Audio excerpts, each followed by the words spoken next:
quand je repense à mon enfance. Il y a une présence qui s'impose à moi avec une clarté troublante.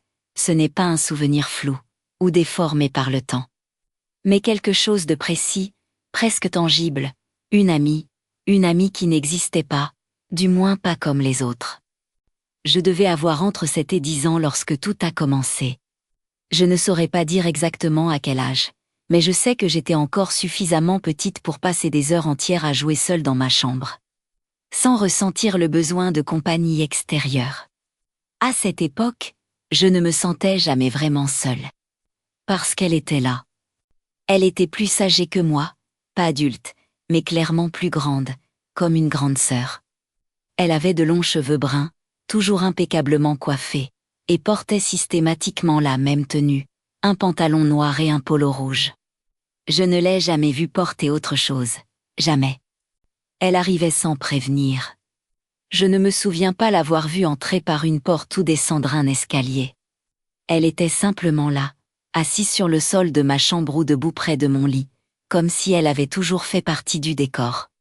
Nous jouions ensemble, presque toujours au Barbie. Des heures entières, des jeux calmes, structurés, jamais chaotiques. Elle savait exactement comment organiser les histoires, comment disposer les poupées, comment donner un sens à nos jeux. Quand venait le moment de partir, elle me le disait simplement. Elle se levait, me souriait, et s'en allait. Je ne me souviens pas l'avoir jamais vue disparaître. Elle partait, comme n'importe qui d'autre. À aucun moment, enfant, je ne me suis demandé d'où elle venait. Je ne me suis pas interrogée sur la raison pour laquelle elle n'était jamais là quand mes parents entraient dans ma chambre. Elle faisait partie de ma réalité, tout simplement. Puis il y a eu cette nuit, j'avais 10 ans. Je me suis réveillée sans raison apparente, au milieu de la nuit. La maison était silencieuse, plongée dans l'obscurité habituelle. Mon regard s'est posé instinctivement sur ma commode, et c'est là que je l'ai vue.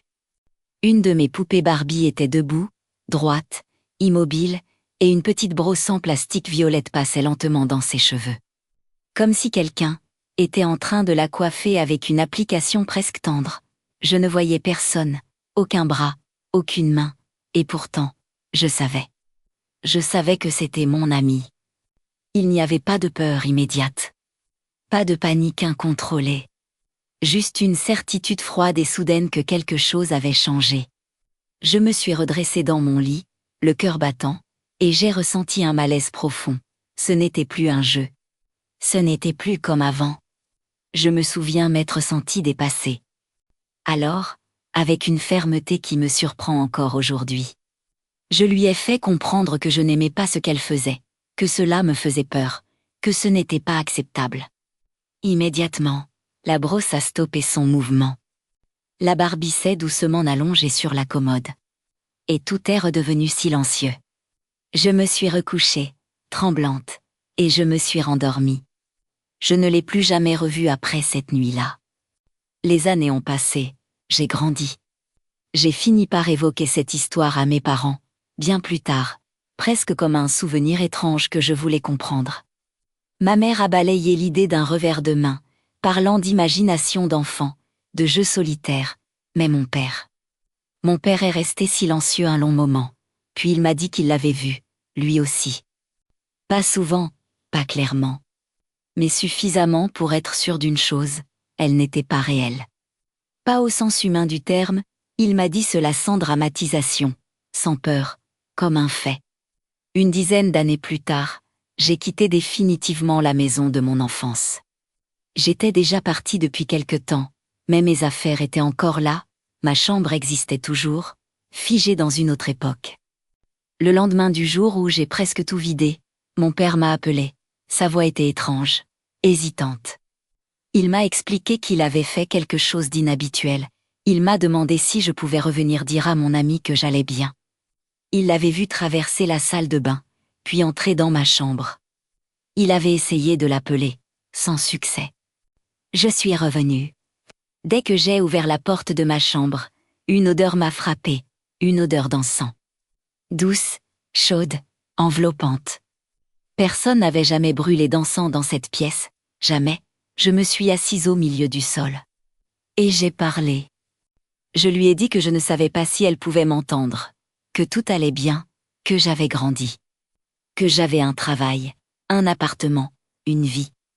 Je lui ai dit mon âge, comme si elle était restée figée dans le temps. Je l'ai remerciée pour son amitié. Je me suis excusée de la façon dont tout s'était terminé. Je lui ai dit que je ne l'avais jamais oubliée.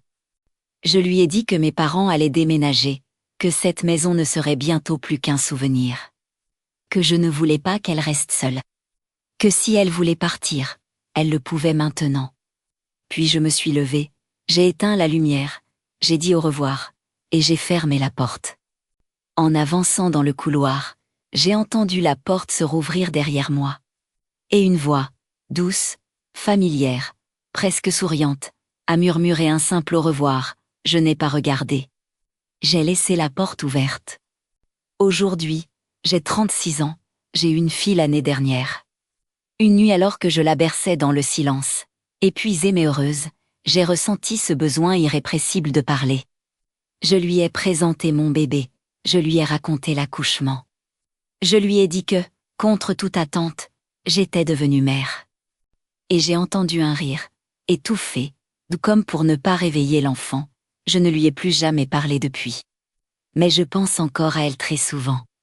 Si ces histoires vous touchent, vous intriguent ou vous font réfléchir, abonnez-vous pour ne manquer aucun nouveau témoignage. Chaque récit est une porte entr'ouverte sur l'invisible.